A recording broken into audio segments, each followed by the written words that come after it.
بين الشوطين تكلم المدرب ونزل اذكرها احمد الفهد، يعني قال هدوا يا جماعه، يعني المباراه انتم منرفزين حيل حيل، كنا يعني في نرفزه مو طبيعيه من الفريقين يعني. قال هدوا شوي، يعني هدوا، راح ان شاء الله تفوزون، بس انه هدوا بالكم وركزوا بالاهداف. احنا كنا منرفزين ما ندري حق شنو يعني. بس بعد ما خلصت المباراه طبعا وارتكب الخطا اللي هو حارس مرماهم، يعني بعد المشاجره هذه يعني قمنا نسيطر على الوضع جول بجول لين تداركنا الامور. بعدين رحنا الفندق وقلنا يعني ترى احنا ما رضينا الجمهور ولا طلعنا بالصوره اللي هي تشرف البطل او توصلك الى. فزتوا بفرق كم يا سعيد؟ اعتقد 4 او 2، يعني مو فرق كبير يعني. حتى لا، طلعنا ان زعلانين كأننا خسرانين ترى. يعني صدق احنا فايزين بس كأنها خساره، فرق ان اثنين. الاداء ما كان يعني يساعدك. هني الاداء ما كان يساعدك ان انت تروح راح تقابل البحرين وتقابل كوريا، شلون راح تقابلهم؟ يعني هذه اللي كانت صعوبه المباراه بالدول الخليجيه تقريبا، انك تقابلهم. حسيتوا الجمهور راضي عليكم؟ ونسال الان انتم فزتوا بشكل عام يعني، ولا والله حسيتوا الجمهور لا عتب عليكم؟ نعم، بنصر طبعا الجمهور راضي علينا كنتيجه. إيه؟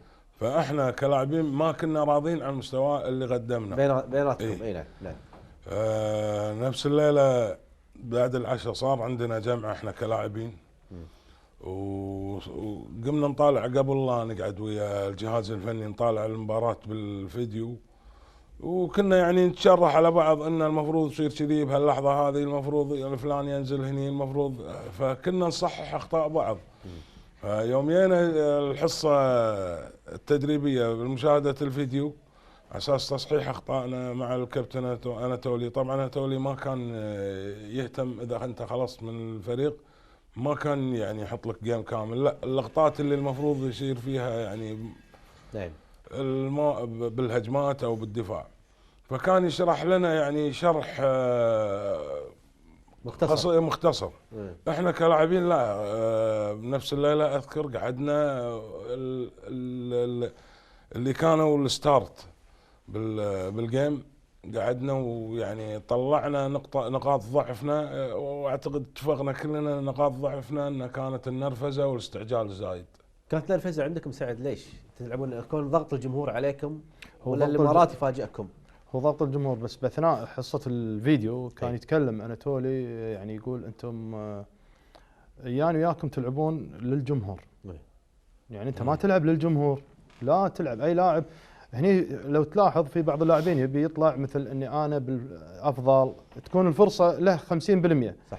بس لو معطيها مثلا حق سعد او حق رائد راح تكون 100% الفرصه. هني يتكلم بعد ما انتهت المباراه، هو ما يتكلم عاده، ما يتكلم على المباراه خلاص انتهت يطويها، بس تكلم بعد ما بعد المباراه بحصه الفيديو، تكلم انه لازم يكون اللاعب اللي هو يروح يسجل هدف يكون نسبة التهديف مالته تكون 100%. فأنتم كنتوا توصلون ل 50، هو يبي يسجل بيطلع قدام الجمهور إني أنا سوبر ستار. قال هذا مرفوض وما راح أرضى فيه حتى بالمباريات الجاية. يعني كان ما يخلي واحد ستار. يعني حتى شوف البطولة ترى الجميع يسجل 3 2 1، يعني الجميع يبي يسجل أهداف، ما يبي واحد بطل. مع أنه كان في صلاح أنس، كان خالد ماجد بالخط الخلفي، وكان صالح مهنا، يعني هذول بروحهم ستار. بس قال هو لا خلاص انا راح اوظف اللاعبين على امكانيات الفريق.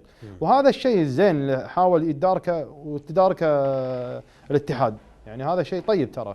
لما يكون مدرب يزرع الثقه في نفس اللاعبين شيء طيب، ما في شك ابو نصار. واناتولي انا اذكر مقولته، مثل ما ازيد على كلام سعد، قال انا ما ابي لاعب نجم، ابي اسوي فريق نجم.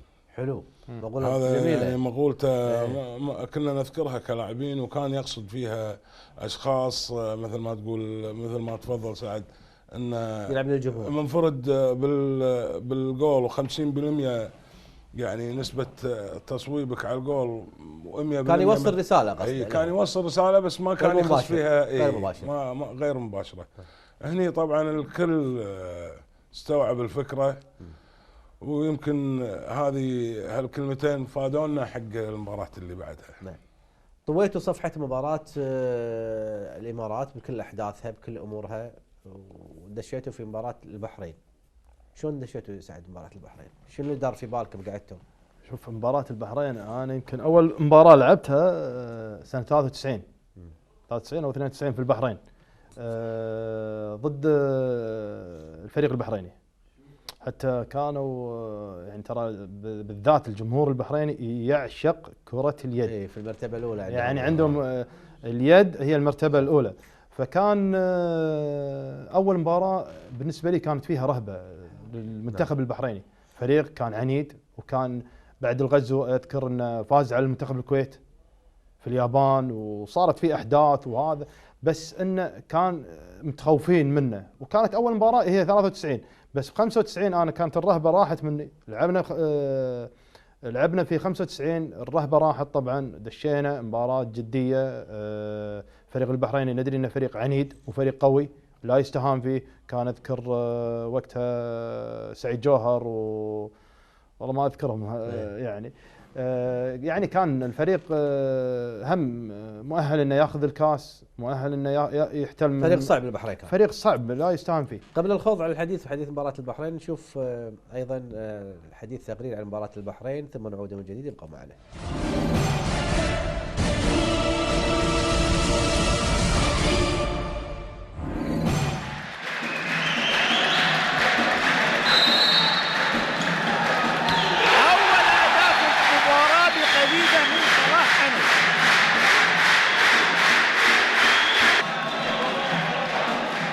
حلوة من البحرين وحلوة من الكويت. حلوة عبد الهادي مراد، هدف جميل تنفى اللاعب سعد مطلق العازمي من الكويت. صلاح أنس الزعابي، تصويبة قوية صاروخية من الخارج. لاحظ معاي هذا ضائد الزعابي. ثانية للكرة مع البحرين. سعيد جوهر خطر لاعب كبير. سعيد هدف حلو سعيد جوهر يسجل هدف جميل على الشمال. 10 دقائق طاف من الشوط الاول والنتيجه 5-3 لصالح البحرين، لصالح الكويت. 3 البحرين 5 الكويت. اللعبه من الجناح الى سعيد جوهر، اخطر لاعب البحريني. هدف! يا سلام عليك يا سعيد، لاعب ممتاز جدا. كرة مع عبد الخالق، مع مراد، كرة مع صلاح أنس. عبد الخالق هدف! هاي صاجلة صلاح أنس منتخب الكويت الوطني، وشوف هذا صلاح أنس.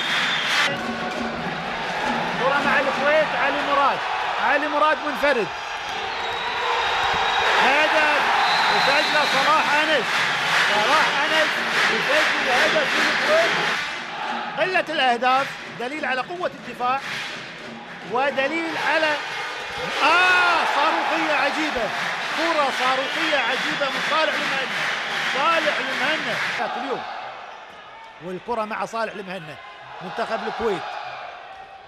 صالح قذيفة قوية، قذيفة. صالح المهنا سجل هدفين. كرة مع صالح المهنا، رائد الزعابي، صلاح أنس والزعابي، علي مراد. وأول أهداف الشوط الثاني للاعب الدولي علي مراد. الشوط الأول كان فيه ندية، في قوة بالدفاع. هدف حلو للبحرين، يسجل اللاعب رقم 20 يوسف. أصبحوا 5 يلعبون الكويت. انتهت دقيقتين، دش واحد من اللاعبين. الكرة حلوة جدا، لعبة ثنائية حلوة. صلاح أنس، عبد الخالق، هدف حلو لعبد الخالق عبد القدوس. هدف حلو لعبد الخالق عبد القدوس. شوف الجمب والكرة وين راحت. المهم ان الكرة زاوية على شمال حارس المرمى، فيها تفكير.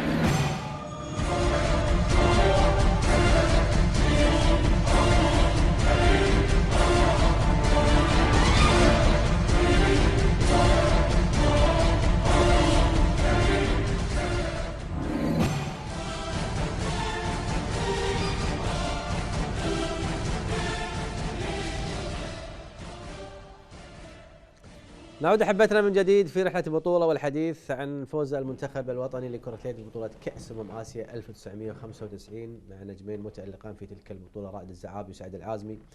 نتحكى عن هذه المباراه، يعني ناخذ عجاله عشان ندش في المباراه اللي وراها. رائد بحرين. نعم طبعا ابو نصار فريق البحرين فريق قوي ما يستهان فيه، خصوصا احنا داشين المباراه وندري ان فريق البحرين ند قوي، اذا تساهلت وياه ممكن يقلب الطاوله. فاحنا كلاعبين وزياده علينا الجهاز الفني كنا حاسبين 1000 حساب حق هاللعبه هذه،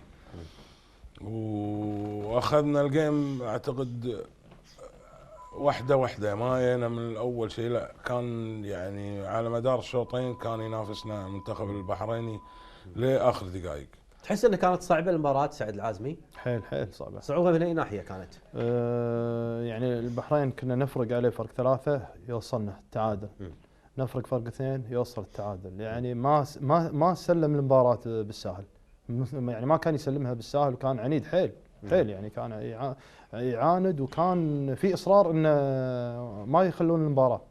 يعني واحنا كنا متخوفين منها، يعني لدرجه ان اهداف الدش يعني تكون مضمونه ان ما نضيع اي فرصه، وهم بنفس الوقت يعني ينطرون غلطه على المنتخب الكويتي عشان يفرقون وتنقلب علينا الطاوله. بعد البحرين لعبت ضد منو؟ السعوديه ولا منو؟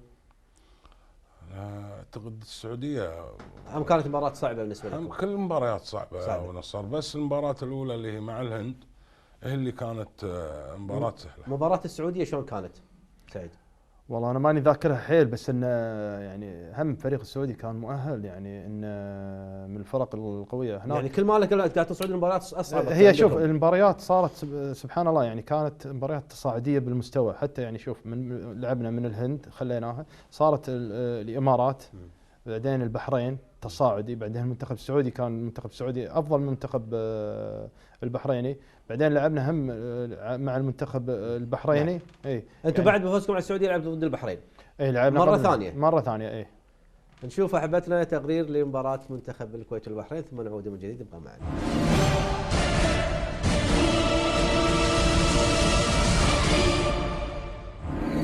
صلاح انس قويه، صاحي حارس مرمى البحرين، هجوم خاطف سريع، هدف للاعب البحرين رقم 13 حسن عباس، هذا هجوم خاطف سريع.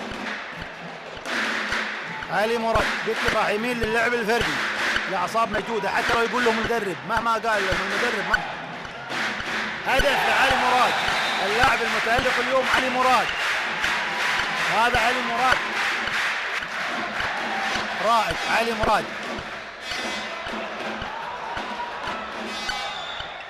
كرة مع البحرين، هدف للبحرين حلو، وتاحت فرصة من حكام المباراة لوادي الحجرة. علي مراد، علي صالح، هدف لعبد الهادي مراد من الجناح الأيمن، هدف لعبد الهادي مراد من الجناح الأيمن.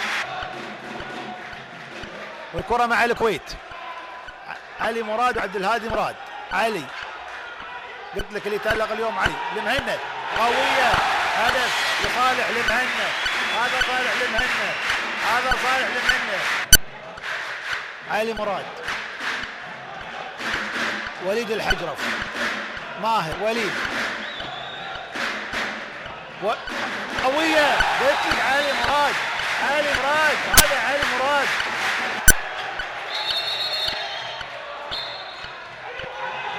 علي مراد، هدف عجيب هذا اللاعب اليوم، هذا علي مراد. المباراة اليوم علي مراد، صالح المهنة، علي عبد الهادي مراد وعلي مراد. الزعابي، اوه صاروخية، كرة صاروخية. إذا أنت يا علي مراد أريك أنت اللي تشتغل في هالمباراة النهائية، وهذا أنا أقوله، يعني أعتقد كذي قال المدرب. يا الحجرف، يا الحجرف، يا حلو يا اسمرو، هدف. هذا الحلم يراود قادة الرياضة بالكويت منذ تأسيس هذا الاتحاد. يوسف احمد، وهدف جميل للبحرين من على الدائرة.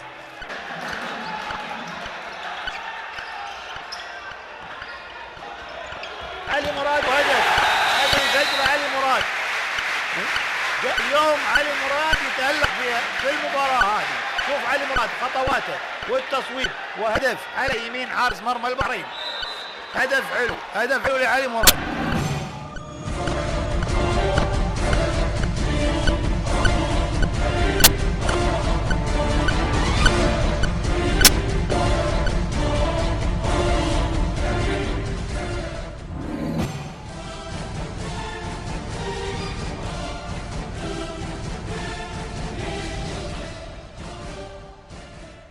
نعود احبتنا من جديد في رحله بطوله كاس اسيا 1995 لكره اليد اللي حقق فيها المنتخب انذاك كاس البطوله.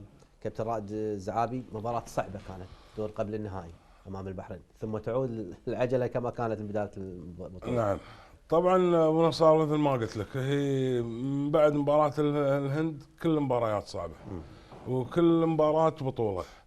مباراة البحرين مو صعبة تلتقي مع فريق مرتين، أكثر صعوبة تصير؟ هذه ترى الحال تكررت يعني، حتى البطولة اللي بالبحرين هم قابلنا منتخب البحريني مرتين والمنتخب الياباني مرتين بأدوار التمهيدية ودور الأربعة. طبعا منتخب البحرين مثل ما أنت عارف هم ينافس بالبطولات والتصفيات الآسيوية بالسابق، يعني ما كان يبتعد عن المراكز الثالث الرابع، فكان ندغوي. احنا كلاعبين نازلين الملعب وندري ان خصمنا ما هو بالساهل انك لكن هي لحظات المباراة. يمكن المنتخب البحريني ما كنا متفوقين عليه من الشوط الاول، بس